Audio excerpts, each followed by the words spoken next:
لسپێدەهیا ڕۆژە 5 نەهی ساڵا 2014 و لە دەمێ هێرشا پێشمەرگەیەن کوردستانê بوو سەر چەپەرên çeteyên dewleta îslamî bi navê Daeş û parastina ser û malê welatiyan û dêrîxistina metirsiya Daişê li ser bajêrên herêmê û li şerekê dijwar da li her du çiyayên kanûne yan çiyayê başîkê û çiya zerkî sê fermande û kadirên êketiya niştîmaniya Kurdistanê canê xwe yê pîrûz gûrî parastina Kurdistanê kirin.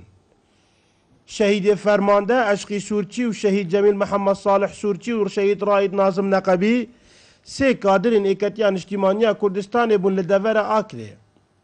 عشقی سورچی برپس هی آبرن داری خسنا آکرێ بو.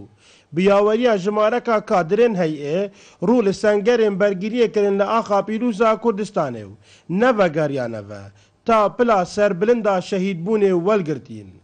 راستی اف هر سه شهیده رولێکی بەرچاو هەبوو تایبەتی شەهید عەشقی در منطقه ئاکرێ و دەڤەرە ئاکرێدا و شەهید جەمیلی هەروەسات ناف عەشیرەتا خودا و ناف ئێکەتیدا و شەهید نازمیش رولێکی بەرچاو هەبوو و شەهیدانە ئاکرێدا و ناف دەڤەرە ئاکرێ. من سەربەرز دەزانین کە پێش 3 ساڵ ڕۆژێکی وەکو ئەمڕۆ شەهید عەشقی و هەڤاڵەکانی شەهید جەمیل شەهید مقەدم نازم شەهید نیوار گیانی خۆیان بەخشی لە پێناو پاراستنی خاکی کوردستان و پاراستنی میلەتەکەیان بە دڵنیاییەوە شەهید عەشقی دوایین شەهیدی بنەماڵەکەمان نابێتن هەر بۆیەش بەڵێن دووپات دەکەینەوە کە بەردەوام بین لەسەر ڕێبازی شەهیدەکانمان و بەردەوامە بین لەسەر خەباتی یەکێتی نیشتیمانی کوردستان تا میلەتەکەمان بە دوا ئاوات و ئامانجەکانی خۆی دەگاتن.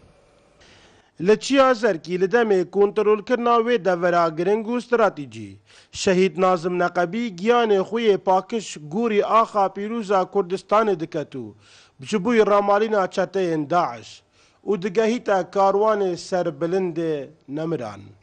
Bûney rojî salvegera şehîdbûna serkirdê şehîd Raid Nazım Niqebî ku rojeka wekî ev ro 5 neh 2014 hate şehîdkirin. Di şerekê mezin da li çiya zerkî ku şiyayê bi ser teroristên Daeş da bi ser kevin û piştî standina cihê xwe li nahingav da hate şehîdkirin. Em hemî îşallah dil ser wê rêbazê berdewam bîn heta ku em îş bigehîne armancê xwe.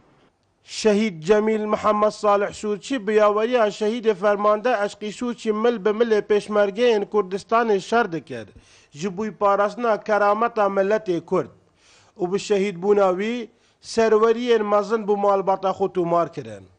2014 هم شانازی پید کن شهید کردستان نه شهید برگیری لآخا پیروزا کردستان نه هم شانازی پید کن بو شهید بینوان سوی ری و ریبازه سر ریبازا شهید جمیل شهید عشقی و شهید نیواری ام بردوامین حتی ایک الممای ام بردوامین ویگاوش امر سنگرا دا بو برگیل خاکا پیروز کردستانی. شهید فرمانده عشقی سورچی و شهید جمیل محمد صالح سورچی و راید ناظم نقبی و پیشمرگه کردستان نیواردوسکی گیان خوی پیروز گوری آخا و سروریا و ملت خو کرن. لورا پیتویا برهم خوی نوان بهتا پاراستنو خوی نوان جی نهتا جبیر کرن. اسماعیل سعید کانال بادینان سات آکرێ.